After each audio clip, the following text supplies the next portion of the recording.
Hi అండి, అందరికీ నమస్తే. Welcome back to our channel మా ఇంటి తెలుగు వ్లాగ్స్. నేను మీ మణిమాల. ఈరోజు వచ్చేసి మన ఛానల్లో ఒక మంచి స్టార్టర్ ఐటమ్ అండి. ప్రతి ఒక్కరు కూడా చాలా ఇష్టంగా తింటారు. ఇక పిల్లలైతే చెప్పే పనే లేదు. ఇది వచ్చేసి నాకు తెలిసి ప్రతి ఒక్క రెస్టారెంట్లో కూడా ఉంటుంది. ఇది అదేనండి, లూజ్ ప్రాన్స్ అంటారు వీటిని. మనం బయటికి వెళ్ళి తెచ్చుకునే పని లేకుండా రెస్టారెంట్కి వెళ్ళి తినాలి, బయట నుంచే తెచ్చుకోవాలి అని అలా ఏమీ లేకుండా చక్కగా ఇంట్లోనే 2-3 ఐటమ్స్తోనే చాలా ఈజీగా ఇంట్లోనే చేసేసుకోవచ్చు. హ్యాపీగా పిల్లల నుంచి పెద్దవాళ్ళ వరకు చక్కగా తినేయచ్చు లూజ్ ఫ్రాన్స్ ఐటమ్. ఇప్పుడైతే మనం ప్రాసెస్లోకి వెళ్ళిపోదాం. ముందుగా అయితే ఈ ఫ్రాన్స్ అంటే రొయ్యలు నరాలు ఉంటాయి కదండి, 2 సైడ్లు కూడా నరాలు ఉంటాయి. రొయ్యకి పైన కింద కూడా ఉంటాయి. ముందుగా అయితే వాటిని నీట్గా నరాలు తీసేసుకొని కొంచెం సాల్ట్ పసుపు వేసి క్లీన్ చేసేసుకొని వాటర్ అంతా పోయే వరకు ఉంచి ఆ తర్వాత డ్రైగా ఉన్న రొయ్యల్ని మాత్రమే ఒక బౌల్లోకి తీసేసుకొని అందులో అయితే నేను 1 టేబుల్ స్పూన్ పసుపు, అలాగే 2 టేబుల్ స్పూన్ల మైదా, 2 టేబుల్ స్పూన్ల కార్న్ఫ్లోర్, కొంచెం రుచికి సరిపడా సాల్ట్ వేసేసుకోవాలి. ఇక తర్వాత వచ్చేసి మిరియాల పొడి అండి. ఇది మాత్రం ఖచ్చితంగా వేసుకోవాలి, ఎందుకంటే దీనివల్లే మనకి లూజ్ ఫ్రాన్స్ ఐటమ్కి మంచి టేస్ట్ వస్తుంది. ఒక 1.5 టేబుల్ స్పూన్ వేస్తున్నాను నేనైతే పెప్పర్ పౌడర్. ఇక ఇప్పుడైతే మనం వేసుకున్న ఈ ఇంగ్రీడియంట్స్ అన్నీ ముందుగా ముక్కకు పట్టే విధంగా వీటిని పైనుంచి కింద వరకు కూడా మొత్తం కూడా పీస్కి పట్టే విధంగా ముందు కలిపేసుకోవాలి బాగా. ఆ తర్వాత మాత్రమే కొంచెం కొంచెం వాటర్ యాడ్ చేసుకుంటూ పైన చిలకరించుకుంటూ, ఎక్కువగా నీళ్లు పాడకూడదు, కొంచెం కొంచెం మాత్రమే వేసుకుంటూ ఆ పిండి వరకు మనకి ఈ ఫ్రాన్స్కి పట్టే విధంగా కోట్ అయ్యేలాగా కలుపుకోవాలి. గట్టిగా ఉంటాయండి, అలా అని గట్టిగా మనం ప్రెస్ చేస్తూ కలపకూడదు, లైట్గా మాత్రమే కలుపుకోవాలి. ఎందుకంటే మనకి ఆ రొయ్య చిదిరిపోతుంది గట్టిగా కలిపితే. చూడండి, నేను వీడియోలో చూపించిన విధంగా ఇలా ఉంటే సరిపోతుంది. మనకి కలుపుకునే విధానం ఇలా ఉండాలి, మరీ ఎక్కువగా లూజ్గా ఉండకూడదు, ఇలా గట్టిగానే ఉండాలి. అప్పుడే మనకు అది ఆ టెక్స్చర్ చాలా బాగా వస్తుంది, క్రిస్పీగా క్రంచీగా చాలా బాగుంటాయి. ఇక ఇప్పుడు వచ్చేసేసి నేనైతే డీప్ ఫ్రైకి ఒక కళాయి పెట్టేసుకొని ఆయిల్ పెట్టేసుకున్నాను. ఇక ఇందాక మనం కలుపుకున్న రొయ్యల మిశ్రమాన్ని ఒక్కొక్కటిగా విడివిడిగా అతుక్కోకుండా కొంచెం విడిగా ఉండే విధంగా ఒక్కొక్కటి వేసుకోండి. అన్నీ కలిపి అలా వేయొద్దు, ఎందుకంటే అంటుకొని మనకి అవి ముద్దలాగా అయిపోతూ ఉంటాయి, అసలు బాగోవు తినేటప్పుడు.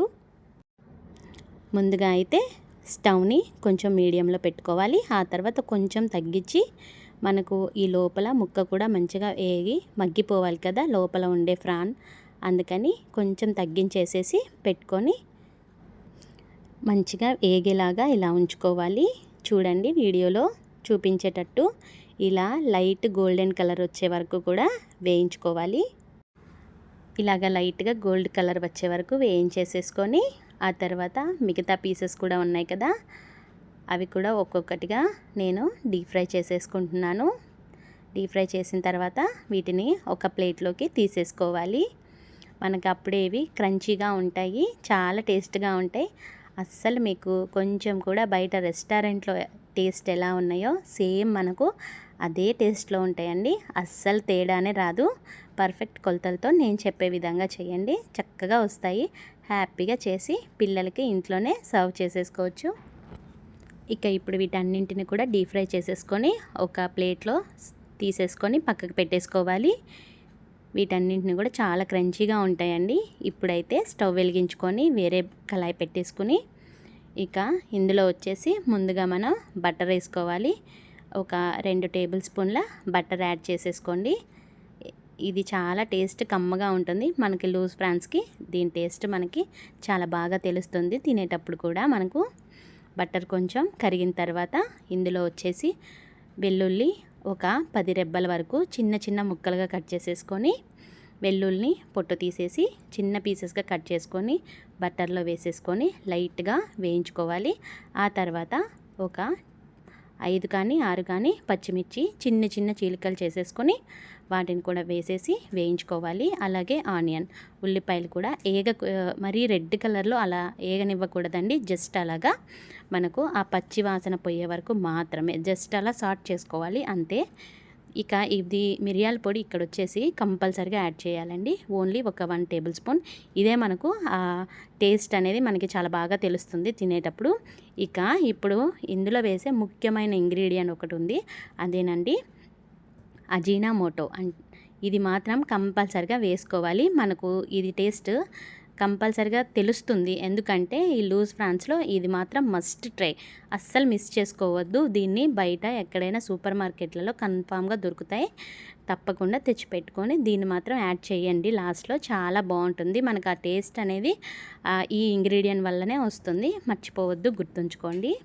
ఇంకా అయిపోయింది అయితే ఇప్పుడు మన ఇంగ్రీడియంట్. ఇంకా వచ్చేసి ప్లేట్లోకి సర్వ్ చేసేసుకొని లైట్గా పైనుంచి ఒక లెమన్ పెట్టుకొని తినేసేయడమే. చాలా టేస్ట్గా ఉంటాయండి. ఇది మాత్రం కంపల్సరిగా టేస్ట్ చేసి పెట్టండి. తినని వాళ్ళు కూడా లొట్టలు వేసుకుంటూ చక్కగా తినేస్తారు. మినిమం ఇది వారంలో ఒక్కసారైనా చేస్తారు. ఇలా మాత్రం ట్రై చేస్తే ఖచ్చితంగా ట్రై చేస్తారండి. మీ ఇంట్లో వాళ్ళందరికీ కూడా నచ్చుతుంది, పక్కా తింటారు అందరూ కూడా. చాలా టేస్టీగా ఉంటుంది, సూపర్ ఉంటుంది. మర్చిపోకుండా ట్రై చేయండి. అలాగే మన వీడియోని లైక్ చేసి షేర్ చేసి సబ్స్క్రైబ్ చేసుకొని పక్కనే ఉండే బెల్ ఐకాన్ని క్లిక్ చేస్తే మంచి మంచి వీడియోలన్నీ మీ దాకా వచ్చేస్తాయి.